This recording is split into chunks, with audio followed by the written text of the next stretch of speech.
High students, welcome to Piyali's classroom. আজকে চলে এলাম নতুন একটা ভিডিও নিয়ে। আজকের ভিডিওটা যে টপিকের ওপর করছি সেটা একটা খুব রিকোয়েস্টেড টপিক ছিল আমার স্টুডেন্টদের। তারা আমাকে একটা প্রশ্ন করছে যে ম্যাম, আমাদের একটা সমস্যা হচ্ছে যে আমরা একটা চ্যাপ্টার পড়ার পর কিছুদিন পরে আমরা দেখতে পাচ্ছি যে সেই চ্যাপ্টারটার কিছুটা অংশ আমাদের মনে আছে আর কিছু কিছু অংশ আমরা ভুলে গেছি। এবার যখন পরীক্ষা এগিয়ে আসে সেই সময় এতগুলো সাবজেক্ট, তার এতগুলো চ্যাপ্টার, যেটা আমাদের কাছে সেই চ্যাপ্টারের কিছু কিছু অংশ যখন আমাদের মনে থাকে না, সেই সময়তে গিয়ে সেগুলোকে আবার পড়া, যেটা আমাদের কাছে একটা খুব প্রেশার হয়ে যাচ্ছে এবং তার ফলস্বরূপ আমাদের পরীক্ষার রেজাল্টটা ভালো হচ্ছে না। আমরা যেটা আশা করছি সেই রকম মার্কস আমরা পাচ্ছি না, কারণ এখন তো পরীক্ষার সময় আরও কমে গেছে, সেই তুলনায় সিলেবাস প্রচুর। তো তারা বলছে যে আমরা তাহলে কী করব, কী করে আমরা পরীক্ষায় একটা ভালো রেজাল্ট করতে পারি, আপনি সেটারই একটা পথ দেখান আমাদেরকে। তো আজকের ভিডিওটাতে এই প্রশ্নেরই উত্তরটা আমি দিতে এসেছি এবং এটারই একটা সমাধানের পথ তোমাদেরকে বলতে এসেছি, যেটা হলো, এটা খুব স্বাভাবিক ব্যাপার। এটা ইন্ডিভিজুয়াল কারুর সমস্যা নয়, এটা প্রত্যেকটা মানুষেরই সমস্যা। এটা প্রত্যেকেই যখন স্টুডেন্ট ছিল তাদের প্রত্যেকের সাথে এই ঘটনাটা ঘটেছে। কাজেই তোমরা কেউই নিজেদের মনের মধ্যে এই হীনমন্যতাটা রাখবে না যে এটা শুধু আমার ক্ষেত্রেই হচ্ছে, আমার কোনো অন্য বন্ধু বান্ধবী বা আমাদের স্যার ম্যামেদের ক্ষেত্রে বা বাবা মার ক্ষেত্রে হয়তো এই ঘটনাটা ঘটেনি। এই ঘটনাটা আমাদের প্রত্যেকের ক্ষেত্রেই ঘটেছে, কিন্তু এই ঘটনাটা প্রত্যেকের ক্ষেত্রে ঘটলেও সেটার সমাধানের কিন্তু একটা পথ আছে এবং আমরা প্রত্যেকেই সেই সমাধানের পথটা ধরেই কিন্তু চলেছি। এবার আমরা যারা বড়রা রয়েছি তারা আমরা এই সমস্যাটা কিভাবে সমাধান করেছি সেটাই আজকে তোমাদেরকে জানাতে এলাম। দেখো, যখন কোনো তোমাদের টিচার তোমাদেরকে একটা সাবজেক্ট বুঝিয়ে দিচ্ছেন, সবার প্রথমে তোমাদের কি দায়িত্ব হবে, তোমরা যেদিন যে চ্যাপ্টারটা বুঝে নিলে সেই চ্যাপ্টারটা বুঝে বাড়িতে গিয়ে অবশ্যই তোমরা সেই চ্যাপ্টারটা তখনই পড়ে ফেলো। যেদিনকে যে টিউশনে যাচ্ছ সেদিনকে সেই টিউশন থেকে ফিরে এসে অবশ্যই কিন্তু তোমরা রাতের বেলা সেই চ্যাপ্টারটা নিয়ে বসো এবং সেই চ্যাপ্টারটাকে তোমরা কিন্তু পড়াটা রেডি করো। আমি বলছি না যে একদিনেই পুরো পড়া মুখস্থ হয়ে যাবে, কিন্তু তোমরা লাইন বাই লাইন ভালো করে পড়ো এবং স্যার বা ম্যাম তোমাদেরকে যেটা বুঝিয়েছেন সেটা বারবার করে রিকল করার চেষ্টা করো এবং দেখো যে সেই লাইনগুলোর সাথে স্যার বা ম্যামের বোঝানোটা তোমাদের মনে আসছে কিনা, তোমরা সেটাকে বুঝতে পারছো কিনা। যে লাইনগুলো, যে জায়গাগুলো বুঝতে পারলে না, সেই জায়গাগুলোকে তোমরা একটা ব্র্যাকেট করে রাখো। এবার সেগুলোকে পরের দিন যখন আবার পড়া থাকবে, পরের দিন গিয়ে স্কুলে হোক বা প্রাইভেট টিউশনে হোক, গিয়ে আবারও স্যার বা ম্যামেদের থেকে সেটা ক্লিয়ার করে নাও। করে নেওয়ার পরে তোমরা একটা চ্যাপ্টার পুরো পড়াটা রেডি করে ফেলো।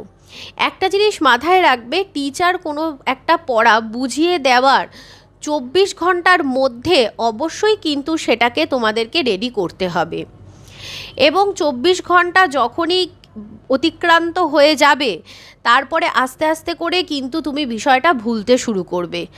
48 ঘন্টা পেরিয়ে গেলে কিন্তু বিষয়টার অনেকটা অংশই তোমার আর মনে থাকবে না, যেটা তোমার টিচার তোমাকে বুঝিয়েছিলেন।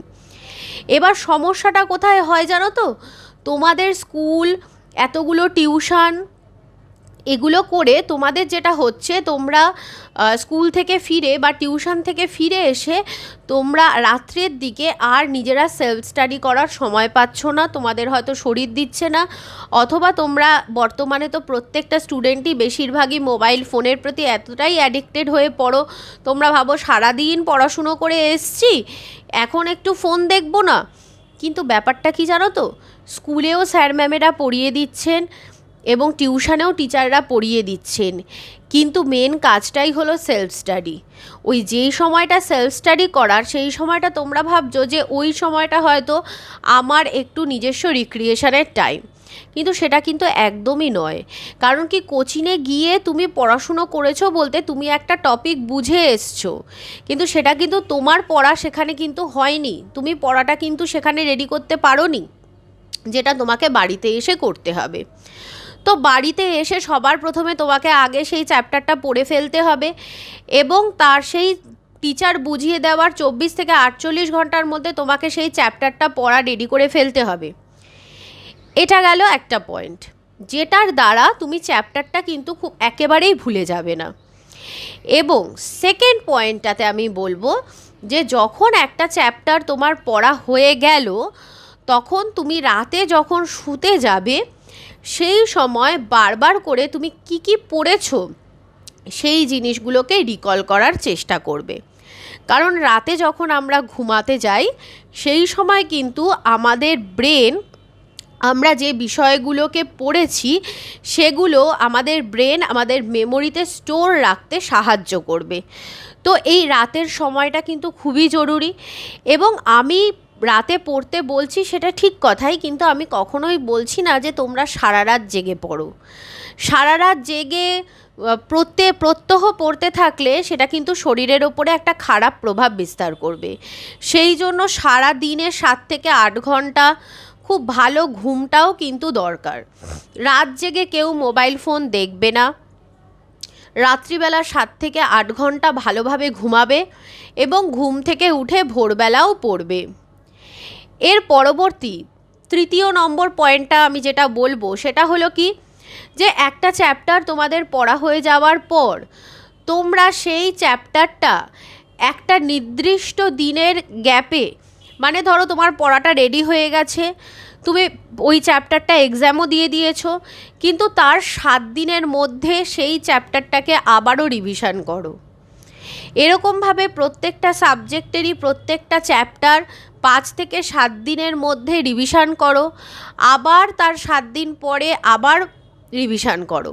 যে চ্যাপ্টারগুলো পড়া হয়ে গেছে, পরীক্ষা দেওয়া হয়ে গেছে, ভালো করে প্রিপারেশন হয়ে গেছে, সেই চ্যাপ্টারগুলো রিভিশন করতে কিন্তু বেশি সময় লাগবে না।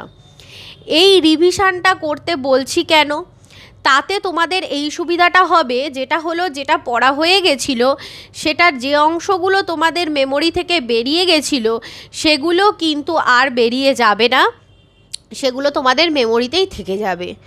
তাতে কি হবে, পরীক্ষার আগে গিয়ে যে এক্সট্রা প্রেশারটা তৈরি হয়, যে এই অংশগুলো মনে নেই সেগুলোকে আবার পড়তে হচ্ছে, সেই সমস্যাটার সমাধান হবে।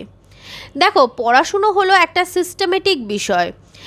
তোমরা যদি বিষয়টাকে সিস্টেমে, একটা নির্দিষ্ট সিস্টেমের মধ্যে দিয়ে এগিয়ে নিয়ে যাও তাহলে দেখবে বিষয়টা খুবই ইজি।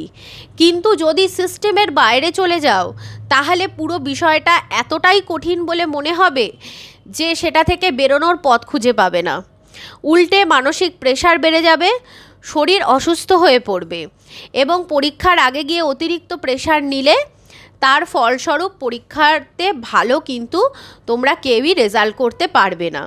তো সেই জন্য বলবো যে এই নিয়মগুলো যদি সঠিকভাবে মেনে চলো তাহলে দেখবে যে তোমাদের রেজাল্টও খুব ভালো হয়েছে এবং তোমাদের এই যে টেনশান এটা কিন্তু দূর হবে।